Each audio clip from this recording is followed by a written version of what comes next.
All right, welcome back to another edition of Truth Seekers. We have Josh Brown and Chris Eglin joining us. By us, I'm referring to Coach Nick Davies and myself, Coach Josh Greco. So today we're going to be talking about belief systems. Most pointedly, belief systems in our lives that we've had to overcome. So I think we can all agree that at certain points when there's growth in our presence, in our future, we have to achieve things or overcome things that have been placed there, either by ourselves in our own minds or by society, what society is telling us. So I want to kick off today's conversation. I'm going to kick it over to Chris first. Maybe if you could share a time in your life where you had to overcome a barrier. We can get real in depth with an example. If you can come up with something, whether it's school or work or some part of your job, something that was uncomfortable at first, that you pushed through and you achieved your desired goal. Sure. Yeah. No, this is kind of a relatively recent example for me. About a year ago, our company underwent a large shift. A lot of people got moved around, and I was one of the people that got moved. And I went from marketing, which was the only kind of real world experience that I had had, and the only sort of academic training that I had had, and got moved over to data analytics. And so it's a very, very different role, right?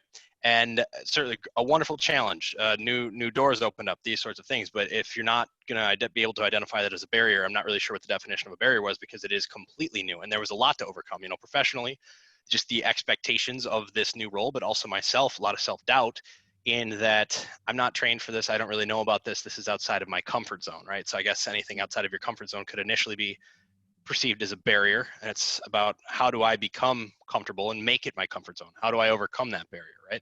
So I assume we'll get into that, but that, I guess, would be the barrier that would most readily come to mind for me. Yeah, so if you're okay with that, let's get into it a little more. So Sure. what was your approach? You have an uncomfortable situation, brand new. I guess I would call it an opportunity, but maybe you wouldn't have at the time. A Sure. challenge to overcome. So what was one of the ways that you approached it so that it was more comfortable to you, or that you got to a more comfortable level? So there were certainly a lot of approaches. I guess you could say I took a shotgun approach. I was a bit running around like a chicken with my head cut off for a short time. But I'll say that one of the approaches that kind of stuck for me, that helped me, was the development of a support network. Um, it kind of takes you, I mean, by definition, it takes you off your island, right? Because you're in this new field, right? You've got this barrier. You're kind of by yourself. And for me, one of the first things that helps me feel less isolated is to bring other people into the mix.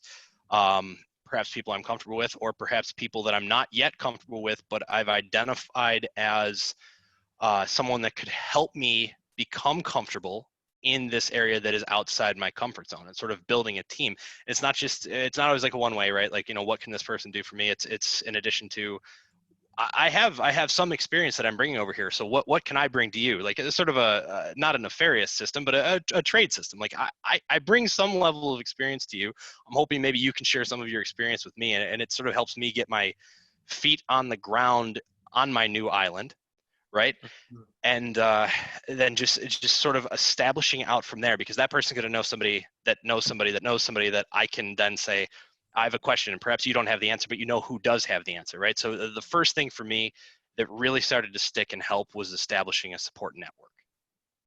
Yeah, and what I'm also hearing is just being resourceful. There's so many relationships you've made on your path to what you have already accomplished and what you were currently doing, that you kind of looked around and checked your network already to help establish that support system. For sure. Yeah, and Josh, I noticed that you nodded your head when support system came up. So maybe if you could share, same thing, share some time in your life, personal, professional, whatever, where you encountered that challenging situation, you applied that tactic. Yeah, so I definitely nodded in agreement with Chris on the support network, and you're well aware of how big it is here in Charlotte, right? I mean, it's loads of friends here. Challenging thing for me last year. Let me just quickly step back to 2018. I was on a small agile team at General Electric. We were, long story short, we were tasked with selling data analytics to the Navy, the Air Force, and the Army. and we really tried to start with engines. So GE is a major manufacturer of jet engines, and we had the lion's share of engines deployed, active. Anyways, the overarching GE culture stepped in and became toxic. It was set up for failure, and so I decided to leave General Electric and pursue a master's, an MBA in aerospace and defense at the University of Tennessee. Coincidentally, the girl that I was seeing at the time lived in Nashville, so it made logistically it made sense. But my passion is aerospace and defense. I sit out at the Charlotte Douglas Airport 3 or 4 days a week. I'll go out there for an hour and just watch planes take off. Things started to come unglued last year. I joined, I started my MBA program. I moved to Knoxville, Tennessee, to be close to campus because, I'm not a strong student. I'm a great listener, but sometimes the execution is, where I lack. So like Chris said, I was looking for a kind of a support network, within the academic community. Froze myself out of my apartment, needed to move away, moved to Charlotte. A month later, girlfriend dumped me. 2 months later, my dad passed away.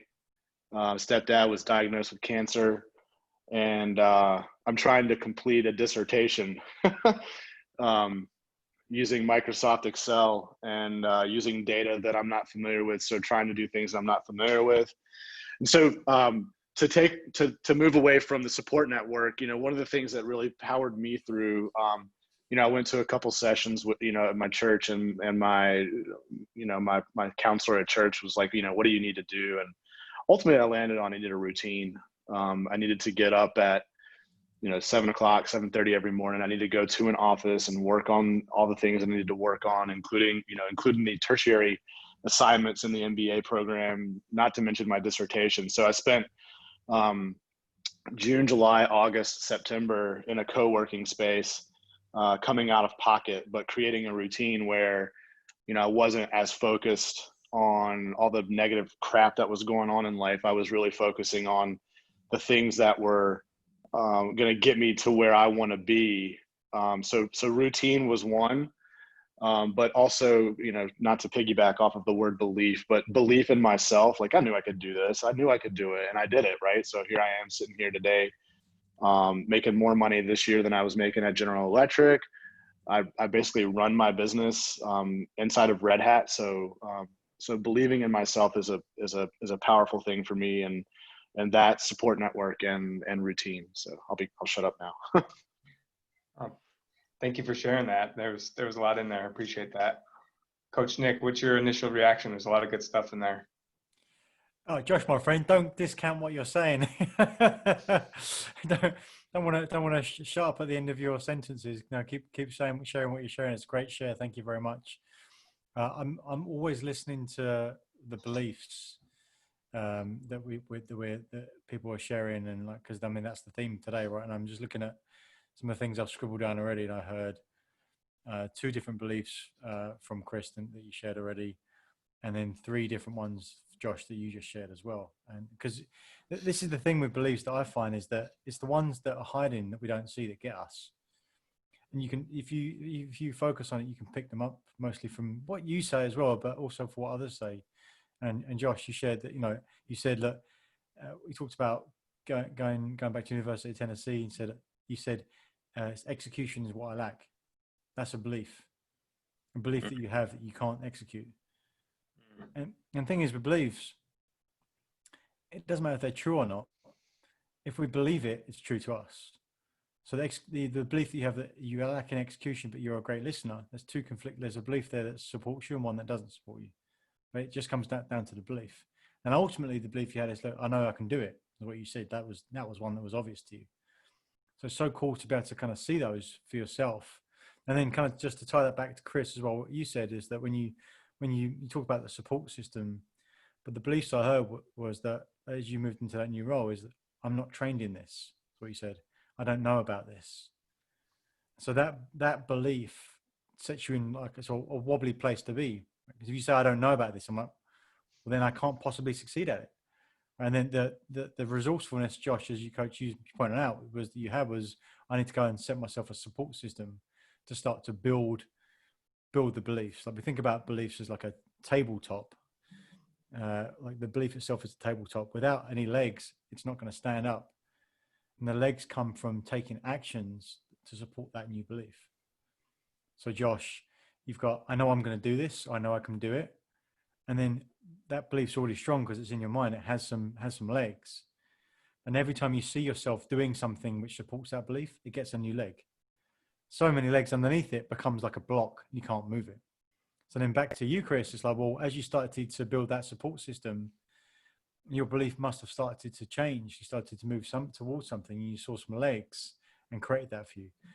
So I think it's just so powerful, just kind of like analyze a little bit of where it comes from, what we can use. And then the more that you can associate yourself with that, you can start to actually pick that out and use it to start to move forward. I just think it's just a great way to think about it. Those sneaky little beliefs that kind of sit underneath that we don't really see, they're the ones that get us. Yeah, if I could just say, I think one thing, everybody has in common, truth seekers, all people, there's some sort of working on yourself, right? And what you want to do is grow or become better at something. And at a certain point, you get that aha moment, like, all right, this is what it is. And to your point, Coach Nick, if we believe that to be true, then that is true, and we will believe it. It's I think it's the resistance is how I would put it. The resistance to the acceptance that there might be another belief, or that we can push through our belief systems to another level. And maybe Chris, you can share, like, I don't know if you can remember the exact moment, but you pushed through that belief system at some point that it was going to be difficult for you. And maybe it was, but you came out on the other side. So if you could maybe dive a little bit further of like what that was like reaching out to other people, or how you really leaned on that support network, like what really got you through there? It's interesting because you talk about emerging on the other side. I think, not to be cliche, but it's a constant emergence, right? Like it's just, I keep the fog of war is lifting on the other side, but it will continue to lift and be there for a long time. So it's difficult for me to pinpoint a single moment that was sort of over the hill. It's sort of like these little hills that you keep seeing the next horizon for. You keep getting to the top of it. And again, I'm getting really kind of metaphorical and cliche, and I don't mean to, so you can reel me back in. But it's like you get up here, and now you've got this whole different view and this whole other chain of people. But for me, it was, I guess, starting to be able to speak knowledgeably on something, whereas I'd come in and I, for all intents and purposes, could not speak knowledgeably on anything in the new area I was in. It was all just sort of soaking up. But then when I started to be able to sort of, I guess, withdraw from that knowledge bank, and someone would come and ask me a question, and the support system had afforded me some sort of input into the well, right, where I could come back out and not just parrot it, but have enough to sort of critically think against it and say, no, actually, I think this is going to be your solution based on what I've understood from points A, B, and C, for example. So it was sort of that gradual being able to provide benefit to others rather than just being a withdrawer from others, to be able to deposit into my bank, so to speak, but then to be able to take that out and pass that on to others. That was sort of an aha moment for me. And that wouldn't have been possible if I wasn't getting the support from that support function. So I guess, Josh, does that answer? It's kind of a broad statement, but does it answer the question? It does. I actually really liked what you said when you started to pull back, because we talked about that last week, like those little hills. You get those little hills are almost as important. Like it's not one aha moment. It's like that gradual climb. Like Nick and I even talked last week to our guest Dan, who he struggled with like watching Friends reruns. And our point to him was kind of funny, right? Our point to him was like he was climbing, and he would like level off with doing these things, and he knew it was bad for him. But it was the doing of that, of watching these Netflix reruns, where he realized like there's something better for me. And he wouldn't have been able to get to that point unless he was on this level. Now he could have taken it another level and started watching a different show or more of Friends and other shows, but he chose to grow and go up. And that was his conquering that little hill that you're talking about. And those little hills are there to serve us. So I guess with that, I'd like to segue into Josh's situation too, because man, there was so much with like tragedy in your family and writing a dissertation. Like there was a lot on your plate, Josh. How did you, like, maybe if you could share your experience with those little hills and how you could conquer those to continue on your ascension. Small victories. Yeah. Yeah, just yeah, I'd used Excel. I knew how to do the sum function, right? And I knew how to type into the cell, a number or something like that. And then, fast forward 3 or 4 months, and I'm doing pivot tables and I'm writing code inside of Excel, and I probably will never go back to any of that stuff. But it was just the little daily, the little daily aha moments. And I know it's kind of nerdy to be talking about inside of a computer program, but it kind of goes back to what Chris was saying too about, being in marketing and then going to data analytics. Well, guess what? Data analytics is one of the primary functions of marketing. You got to be able to analyze who your customers are, why are they buying, where are they buying, at what price point are they comfortable, how elastic are they. You don't get that information unless you have your data for it, right? So it's that was so I say small victories inside of Excel for me, and that I'll leave it there. That's my bad example. Josh, if I may, what you've got to say is super powerful, and it really makes a difference. Like those small victories, that one step at a time, And Chris, you mentioned cliches, but you know what? Let's embrace cliches, because cliches come from things that are real. It's that old Chinese proverb, a journey of 1,000 miles starts with a single step. We tend to expect more of ourselves over the short term than really is possible, but we tend to expect less of ourselves over the longer term. It's like, well, when I first opened up that Excel, to use Josh's example, like, why can't I do everything I need to do in Excel right now? But you keep doing one bit every day, spend 10 minutes, spend an hour doing it every day. 3 months down the line, it's like, oh, I am great at pivot tables. Guess what? Because you didn't expect that from yourself. But it's that consistency over time which drives the results. Now, we can intellectualize about that, it makes sense. But when we're in the moment, it's so difficult to see. It's like, why haven't I got to where I want to be? It's like when you think about working out, going to the gym and going, hey, just a really hard workout. Why am I not jacked yet? We all know conceptually, intelligently and intellectually why that's not the case, but it's hard to accept. And it's hard to accept that going back every single time, 3 times a week consistently for 6 months, a year, when you come back out that, you're going to look different. You're going to feel different. It's that consistency over time which makes different. And all the things that you've shared so far prove that point time and time again. It's just so important to just go and say, and that would be the biggest belief system, is that I know that if I just do consistently over time the right things, and that ultimately is going to lead to big results. And I find that so powerful.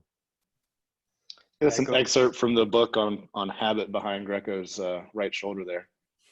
There you go. Yeah. Mm-hmm. It goes to what you're saying about routine, right? The importance of recognizing the things that you should be doing on a daily basis to help get you through those things. That's where the value comes in.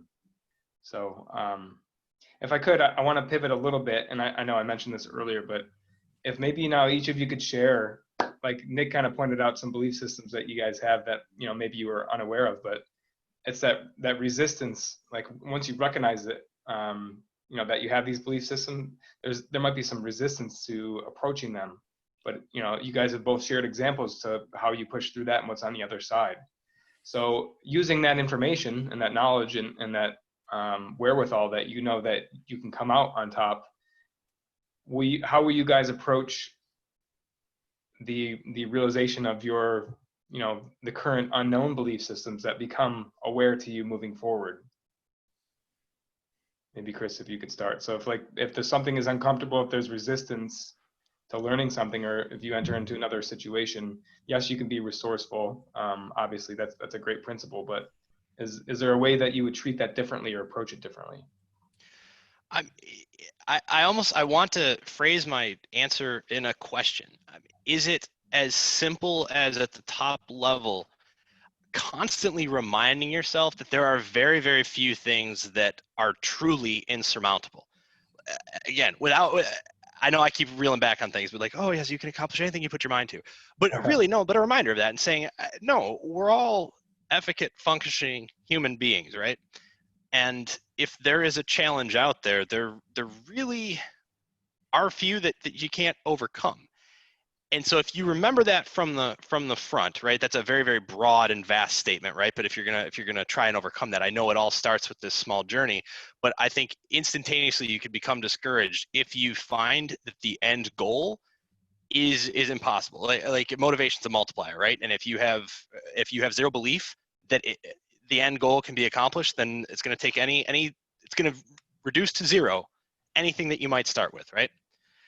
So then I think that's when the actual work comes in. As long as you can maintain the belief that it's something that is achievable, then it becomes those small things. It's expanding beyond the sum function. It's understanding more complex things. It's cresting that next little hill with the belief that the goal is attainable, or an understanding that as you might learn, your initial goal may become irrelevant, but that brings you down another path of learning to say it's, oh my God, no, I failed at this. Well, sure, if you're gonna measure your success by attaining that goal as you perfectly wrote it. I mean, Josh, you mentioned the agile approach. Part of the agile approach is halfway through. If you have to pivot, and say, oh my God, that was an absurd thing to begin to believe in the first place. And what I've learned has led me to believe that this is actually the goal and this is the success. And I never would have even understood this or gotten close to that if I didn't think this first goal was achievable and allowed myself to begin down this path of learning. Is it, so Josh, I look to you, Josh Greco, but really anybody on here, is it as simple as just allowing yourself the belief that nothing is insurmountable from the outset? Me, please. Oh, Me, please. sorry, Coach Nick Davies. Oh, thank you, Chris. I love this thought process, right? And there's a couple of things that just like screaming at me to share. It's the beliefs that we have are at different levels as well. So you've got this global belief, if you like, that applies to everything, that as a human, anything's possible. Anything's possible. I personally believe that, and I think it's so powerful. I mean, as a reference, think about what we've accomplished as a race just in the last 10, 20, 30, 50 years, 100 years. It's insane. Nothing is impossible. That is a global belief. You can apply it to anything. So from that point, it allows you the freedom to move into something more specific that gives you the emotional juice that you can get excited about personally. So you can take that. It allows you to even have that space to think about what might be best for Chris to do. What do I want to get excited about? And then it's transferring that belief to that situation. Okay, here's what I want to get to. Here's the outcome. Here's the goal. Here's the person I want to become. And then get compelled with that future. Really associate yourself with the fact that is possible. And visualize it, create it, write it down, be very specific about it. And then you have two layers. You have a belief that says, if anything's possible, and if anything's possible, this is specifically for me what's going to be possible. And I'm going to believe the fact that it's going to be possible because I know everything's possible. And I'm going to get the power from that. And then I'm going to stay associated to that so much. The what is it I want and why is it I want it? And then I'm going to go back to the next first step, the next best step to back to those small spots and those little hills. And to your point, it's easy when you're taking those first steps to get overwhelmed with, is too much. And that's why it's a constant interplay between that next best step and that compelling future of what it is.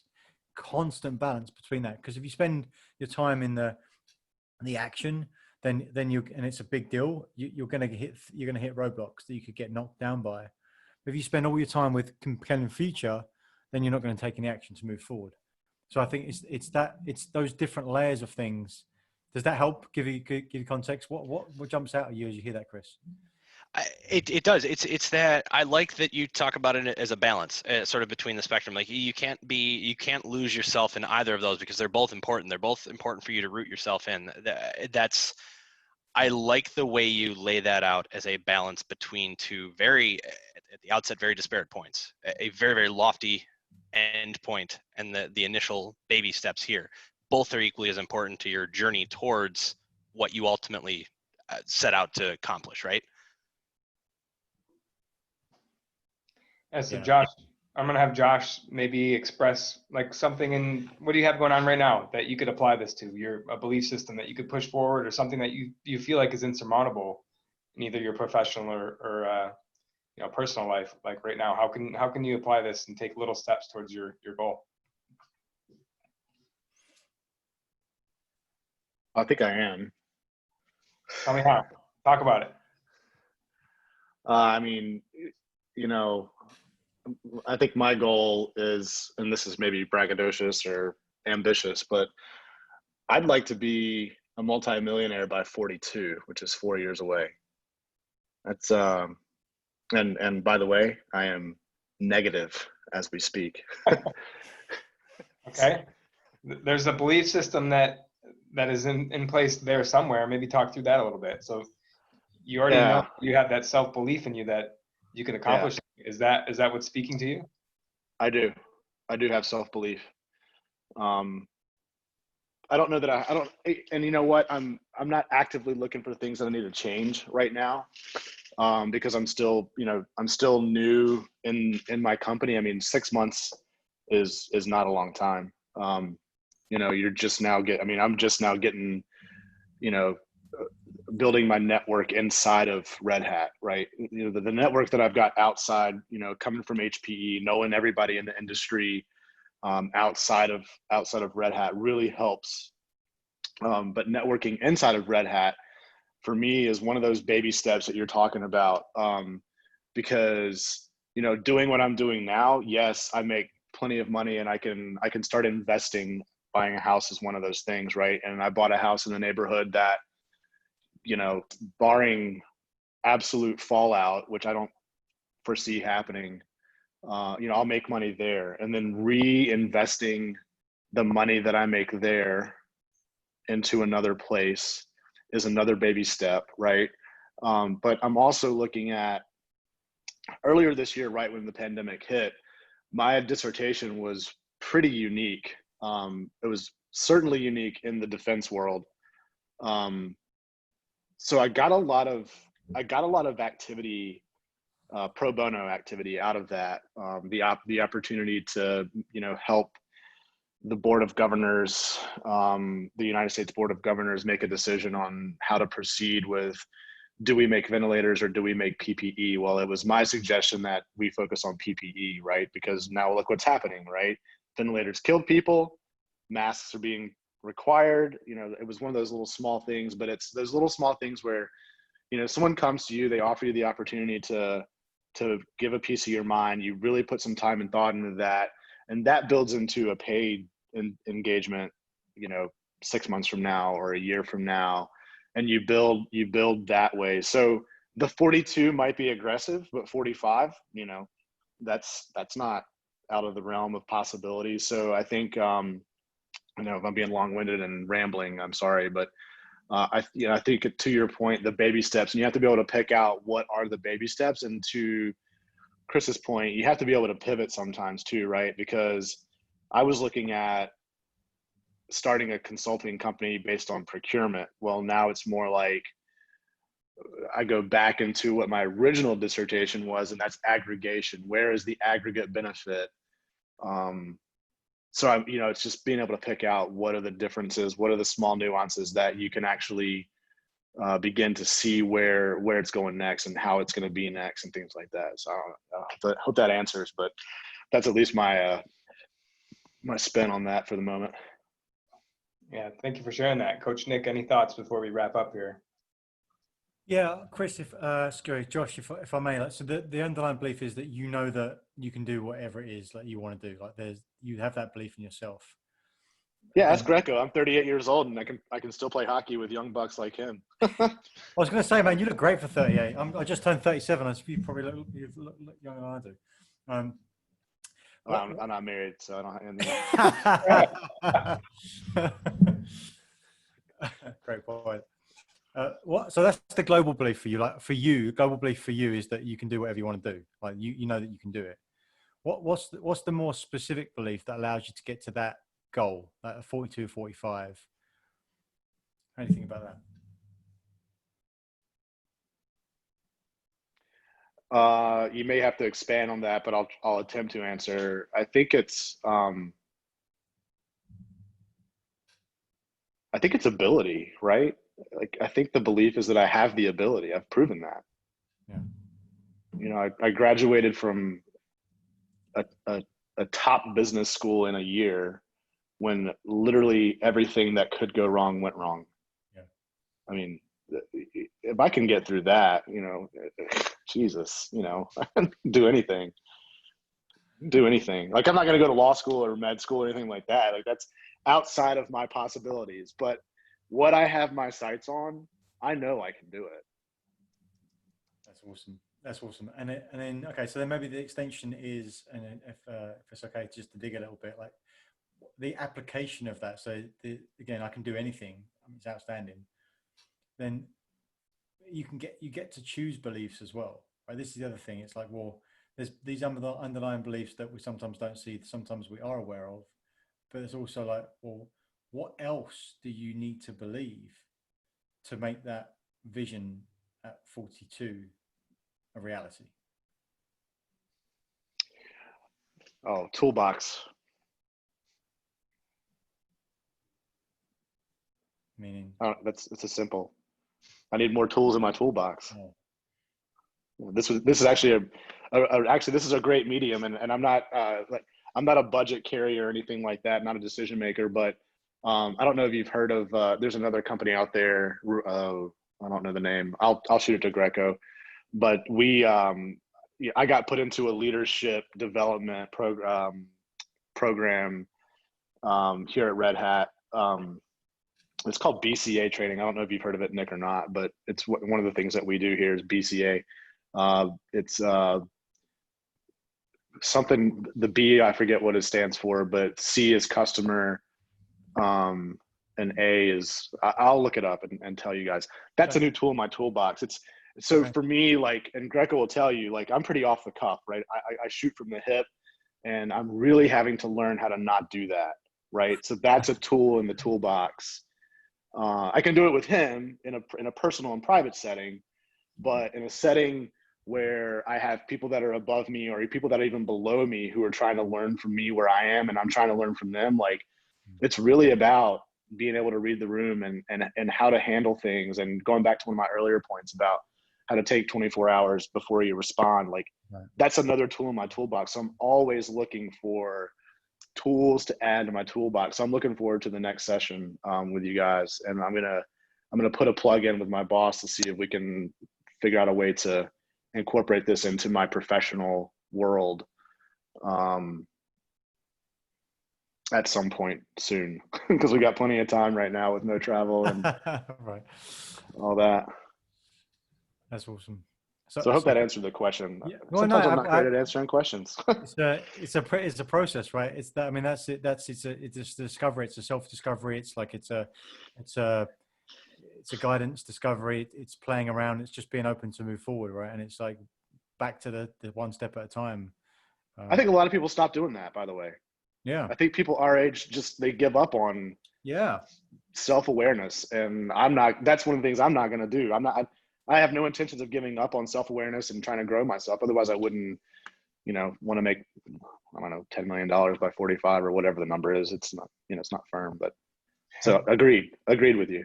Yeah. Do you know why I think that happens? I think it's a really good point, is because you get a certain point, you're like, well, I know some stuff, I've got some experience. I've got some different industries. I've had some life experience. I've been screwed over a few times. I've had some great things happen.